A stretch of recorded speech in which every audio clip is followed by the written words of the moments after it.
So mayroon tayong dalawang balita patungkol kay Giannis mga idol. Sa ngayon kasi ay medyo mainit muli itong pangalan niya sa mga trade talks sa trade market. Unang balita natin galing mismo kay Brandon Scoop B. Robinson. Ang Brooklyn Nets ay nagdadalawang isip pa kung sakaling sila ay mag-trade para kay Giannis dahil ayaw nilang masayang ang dalawang roster spot nila sa mga kapatid ni Giannis. Alam nila na mayroon talagang kaagapay na pabor para kay Giannis mga idol kung sakaling ito'y kanilang kukunin. Hindi naman ito yung kagustuhan ni Giannis, pero syempre matik na kapag malakas ang kapatid, syempre mayroon kang kukunin sa mga kapatid niya para gumanda naman ang kanyang pakiramdam. So parang iniiwasan po ng Brooklyn Nets na mangyari yan, na masasayang lamang yung dalawang posisyong iyon na pwede pa naman nilang magamit sa ibang mga manlalaro. Samantala kung ang Brooklyn Nets ay nag-aalangan, itong Boston Celtics naman ay nagbabantay na sa kanyang sitwasyon.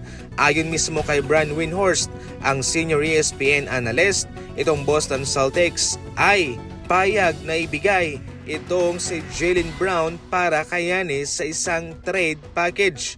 Handa ang Boston Celtics na gawin ito para gumawa ng pagbabago.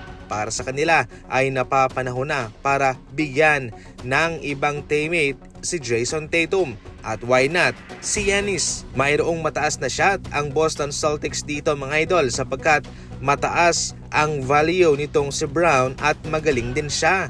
Kaya dyan pa lang ay mapapaisip po ang Milwaukee Bucks na pwede ang trade package. Subalit nakadepende pa rin po yan kung sino-sino ang makakasama ni Jaylen Brown sa package na kanilang ipapadala. At syempre meron pang mga draft asset. Pwedeng mangyari ang trade na ito, pero siguradong mangangalahati yung mga asset ng Celtics. Sa ating huling balita, mayroon pong mga kondisyones na inilatag ang Warriors para sa pagbabalik ni Coach Steve Kerr.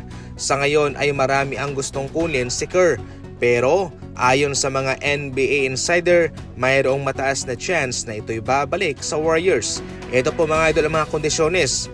Mayroong pagbabago.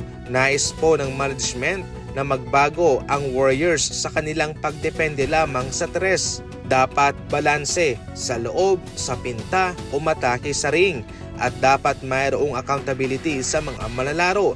Dapat daw na i-mention ni Coach Steve Kerr kung mayroong mga pagkakamali sina Stephen Curry at Draymond Green. Para mismo kay Coach Steve Kerr, dapat din naman daw na panatilihing nasa competitive level ang kanilang lineup. At sa management naman, ayaw nila ng last dance mindset. Dahil parang napupurol yung utak mo na parang eto na yung huling taon. Dapat positibo, dapat mataas ang pananaw.